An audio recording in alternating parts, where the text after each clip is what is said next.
ഗായത്രി ദേവി അഭിഷേകിനോട് വിളിച്ചു പറയുന്നുണ്ട്, മോനെ, ആ പെണ്ണില്ലേ ഇഷ, അവളോട് കൂടുതൽ കമ്പനിയൊന്നും വേണ്ട.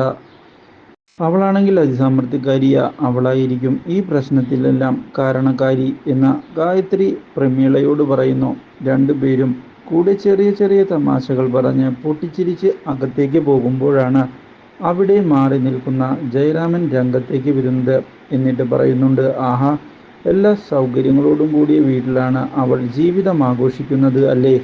അതേസമയം അഭിഷേക് ഓഫീസിലേക്ക് തിരിച്ചു വരുന്നു. അവിടെ വന്ന് സോഹൻ ഓടിച്ചെന്ന് കെട്ടിപ്പിടിക്കുന്നുണ്ട്. നീ വരുന്നത് കൊണ്ടായിരിക്കും, നേരത്തെ തന്നെ MD വന്നിട്ടുണ്ട്, നിനക്കായി വെയിറ്റ് ചെയ്യുകയാണ് കേട്ടോ. എന്നാലും എനിക്ക് അദ്ദേഹത്തെ ഫേസ് ചെയ്യാൻ മടിയാണ് എന്ന് അറിയിക്കുന്നു. സാരമില്ലടാ.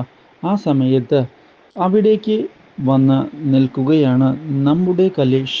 ഇതേ തുടർന്ന് അഭിഷേക് പോയതിനു ശേഷം കലേഷ് തിരിച്ചു വന്നോ, എങ്ങും ജോലി കിട്ടിയില്ലേ? അവൻ നമ്മളെപ്പോലെ അല്ല കേട്ടോ.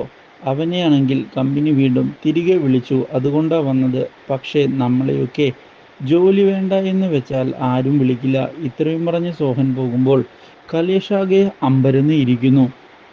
അവിടെ അഭിഷേക് മടിച്ചു മടിച്ച് റാംമോഹന്റെ മുന്നിലേക്ക് വന്നിരിക്കുകയാണ്. റാംമോഹൻ പറയുന്നുണ്ട്, എടോ, നമ്മുടെ അഭിമാനത്തെ ആരെങ്കിലും മുറിവേൽപ്പിച്ചാൽ എത്ര കോടി തന്നാലും ഒരിക്കലും നമ്മൾ അവരുടെ അടുക്കിലേക്ക് പോകില്ല.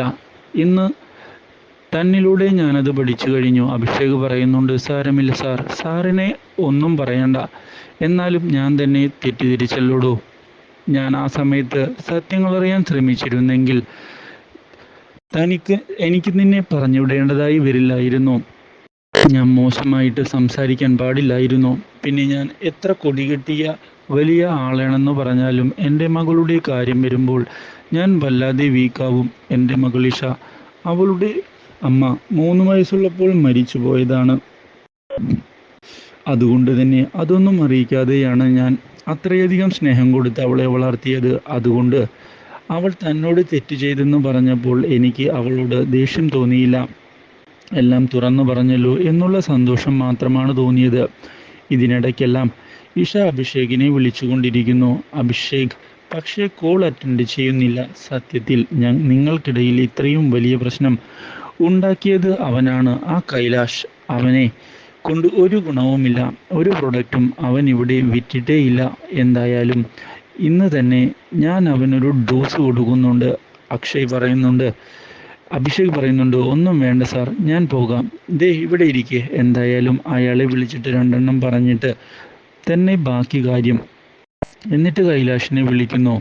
കൈലാഷ് ആണെങ്കിൽ ആകപ്പാടെ അമ്പരന്ന് അവിടേക്ക് വരികയാണ്. ആ സമയത്ത് അദ്ദേഹം ദേഷ്യത്തിൽ ഇരിക്കുന്നുണ്ട് അവിടെ. എന്നിട്ട് അഭിഷേകിനോട് പറയുന്നു, അവനെൻ്റെ ബന്ധുവാ, ആ ഒരു സ്വാതന്ത്ര്യം അവൻ കാണിക്കുന്നുണ്ട്. ഇന്ന് ഞാൻ അവന് കൊടുക്കുന്നുണ്ട്. വീണ്ടും ഇഷ കോൾ ചെയ്തുകൊണ്ടേയിരിക്കുന്നു. അദ്ദേഹം പറയുന്നുണ്ട്, ഒരു കാര്യം ചെയ്യൂ, അത്യാവശ്യമുണ്ടെങ്കിൽ കോൾ അറ്റൻഡ് ചെയ്തോളൂ. സാരമില്ല സാർ എന്നിങ്ങനെ അഭിഷേക് പറയുന്നു. അപ്പോഴാണ് കൈലാഷിൻ്റെ വരവ്. അയാൾ വരുമ്പോൾ തന്നെ വളരെ ദേഷ്യത്തിൽ റാംമോഹൻ ചോദിക്കുന്നുണ്ട്, എടോ, ഇഷയുടെ ഫോൺ അഭിഷേക് എടുത്തത് താൻ കണ്ടോടോ? താൻ കണ്ടില്ലല്ലോ, പിന്നെ എന്തിനാടോ ഇത്രയും വലിയൊരു കള്ളത്തരം വന്ന് എന്നോട് പറഞ്ഞത്? വെറുതെ ഓരോ ഊഹാപോഹങ്ങളായിട്ട് വന്നേക്കുകയാണ്. തന്നെ കൊണ്ട് ഇവിടെ വല്ല ഗുണവുമുണ്ടോ? തൻ്റെ അച്ഛൻ പറഞ്ഞതുകൊണ്ട് മാത്രമാണ് പഠിച്ച ഉടൻ തന്നെ തനിക്ക് ജോലിയിൽ പ്രവേശിക്കാൻ ഞാൻ അനുമതി നൽകിയത്. അത് മിസ്ചൂസ് ചെയ്യാനാണ് ഉദ്ദേശിക്കുന്നതെങ്കിൽ ഇനി ഇവിടെ ജോലി ഉണ്ടാവുകയില്ല. ഇതുപോലുള്ള പ്രശ്നങ്ങൾ എന്നോട് വന്ന് പറയുന്നതിന് മുൻപ് അതിൻ്റെ നിജസ്ഥിതി താനൊന്ന് അന്വേഷിക്കണം. ഇനിമേലിൽ അഭിഷേകിന് താനൊരു ബുദ്ധിമുട്ടാകരുത്. അങ്ങനെ ആയാൽ കമ്പനിക്ക് പുറത്ത് പോകും. Get lost. അയാൾ അങ്ങനെ പുറത്തേക്ക് പോകുന്നുണ്ട്. അപ്പോഴേക്കും ഇഷ വീണ്ടും വിളിക്കുന്നു. 1 മിനിറ്റ് സാർ എന്ന് പറഞ്ഞ് അഭിഷേക് കോൾ അറ്റൻഡ് ചെയ്യുന്നുണ്ട്. ഇഷ പറയുന്നു, എന്താ, ഞാൻ എത്ര തവണയായി വിളിക്കുന്നു? ഞാൻ സാറിൻ്റെ ക്യാബിനിലായിരുന്നു. എന്നാലേ എനിക്കൊന്ന് കാണണം, ഒന്ന് വരാവൂ? അഭിഷേക് ചോദിക്കുന്നുണ്ട്. അതെന്തിനാ? അതൊക്കെയുണ്ട്, എന്തെങ്കിലുമൊക്കെ ഒരു കള്ളത്തരം പറഞ്ഞ് ഇങ്ങോട്ട് വാ.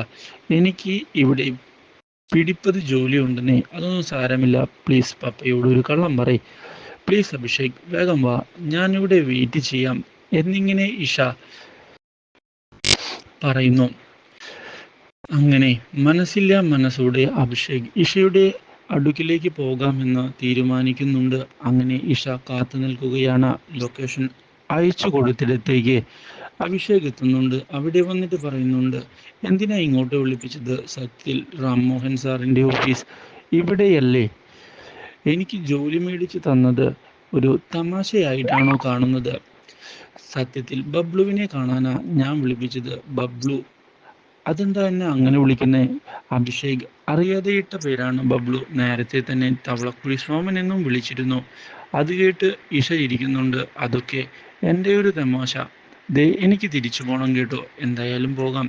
അതിനു മുൻപ് ഞാനൊരു ഗിഫ്റ്റ് കൊണ്ടുവന്നിട്ടുണ്ട്, അത് മേടിക്കണം. ഒരു മിനിറ്റ് എന്ന് പറഞ്ഞിട്ട് ഇഷ കാർ തുറന്ന് അതിൽ നിന്നും ഒരു ഗിഫ്റ്റ് കൊണ്ടുവരികയാണ്. ആ സമയത്ത് ആ ഗിഫ്റ്റ് മൂടപ്പെട്ടിട്ടുണ്ട്.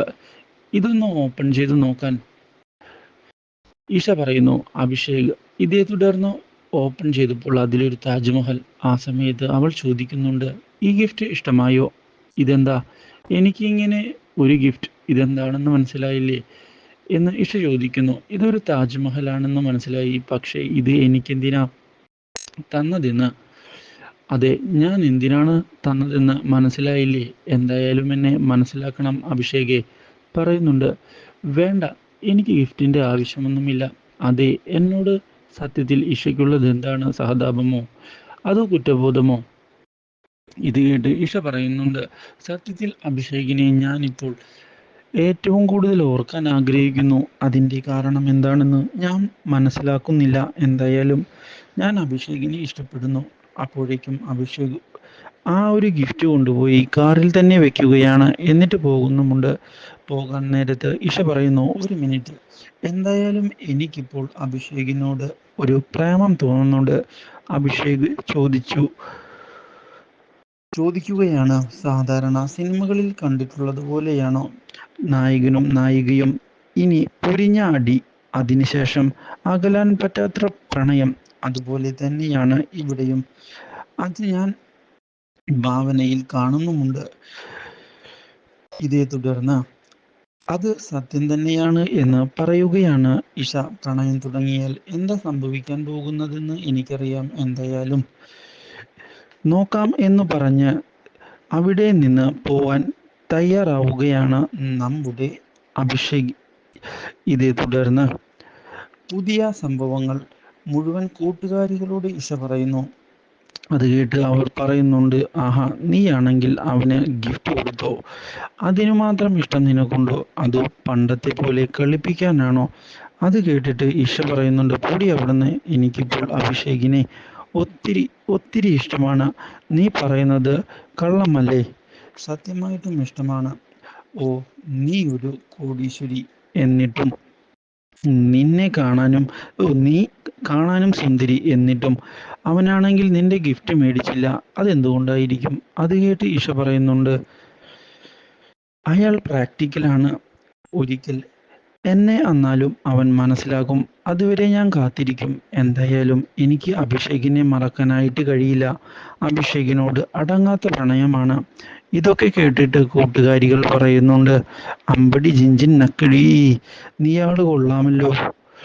ദേവബാലയും ദേവരാജനും ഒരു അമ്പലത്തിൽ പ്രാർത്ഥിച്ചു കൊണ്ടിരിക്കുകയാണ്. എൻ്റെ മോളുടെ മാനസികാവസ്ഥയെല്ലാം മാറണേ ഈശ്വര എന്നാണ് ദേവരാജൻ്റെ പ്രാർത്ഥന. എന്നാൽ ദേവബാല പ്രാർത്ഥിക്കുന്നുണ്ട്, അഭിഷേകിനെ എങ്ങനെയെങ്കിലും എൻ്റെ മുന്നിൽ കൊണ്ടുവരണേ ഭഗവാനെ.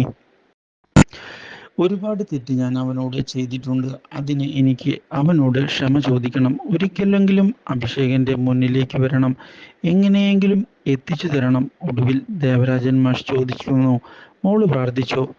വാ പോകാം, എനിക്ക് അഭിഷേകിനെ കാണാൻ പോകണം. അതുകൊണ്ട് തന്നെ എന്നെ അങ്ങോട്ട് കൊണ്ടുപോകാവോ? അത് കേട്ടിട്ട് ദേവരാജൻ മാഷ് പറയുന്നുണ്ട്, പറ്റില്ല. എന്താ അച്ഛാ അത്? എനിക്ക് അവനെ കാണണം, ഒത്തിരി ആഗ്രഹമുണ്ട്. അച്ഛാ എന്താ ഇങ്ങനെ? അതെ, ഞാൻ എൻ്റെ പ്രാർത്ഥന ഇങ്ങനെയായിരുന്നു, അഭിഷേകിനെ എൻ്റെ മുന്നിൽ കൊണ്ടുവന്ന് എത്തിച്ചു തരണേ എന്ന്. ഞാൻ എന്തായാലും അവനോട് ഒരുപാട് തെറ്റ് ചെയ്തു. എനിക്കാണെങ്കിൽ അവനെ വീട്ടിൽ പോയി കാണണമെന്ന് ആഗ്രഹമുണ്ട്. ദേവരാജൻ പറയുന്നു, നമ്മൾ അവനെ ഒരുപാട് ദ്രോഹിച്ചു. ഇനി അവന് സന്തോഷം കൊടുക്കാനും കഴിയില്ല. പിന്നെ എന്തിനാണ് അവൻ്റെ അടുക്കിലേക്ക് പോകുന്നത്?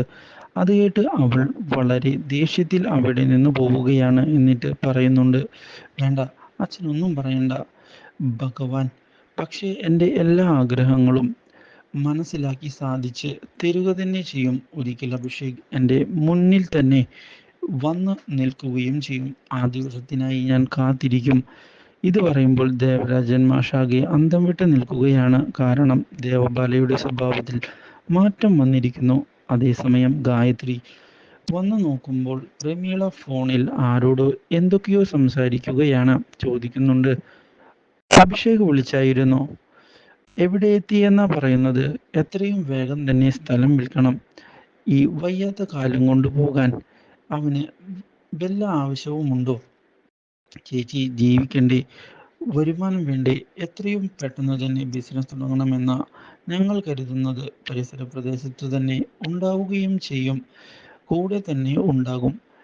അതാണ് ഞങ്ങളുടെയും ആഗ്രഹം. ചേച്ചി ഇപ്പോൾ ഇങ്ങനെയൊക്കെ പറയും. പക്ഷേ അഭിഷേക് കുട്ടിയല്ല. അവൻ വിവാഹം കഴിക്കാൻ പ്രായമായിരിക്കുന്നു.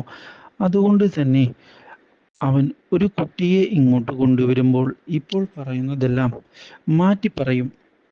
ഉടൻ തന്നെ അഭിഷേക് വിവാഹം കഴിക്കുകയും പെൺകുട്ടിയെ ഇങ്ങോട്ട് കൊണ്ടുവരികയും ചെയ്യും. ഗായത്രിയും പറയുന്നുണ്ട്, അത് അപ്പോൾ ആലോചിച്ചാൽ പോരെ ചേച്ചി? അഭിഷേക് ചെറിയ കുട്ടി അല്ലെന്നേ. അവന് വിവാഹം കഴിക്കാൻ പ്രായമായിരിക്കുന്നു. അവനെ വീണ്ടും ഇങ്ങനെ കയറൂരി വിടരുത്. ഇത് പറയുന്നിടത്താണ് ഇന്നത്തെ എപ്പിസോഡ് അവസാനിക്കുന്നത്. Do like, share and subscribe.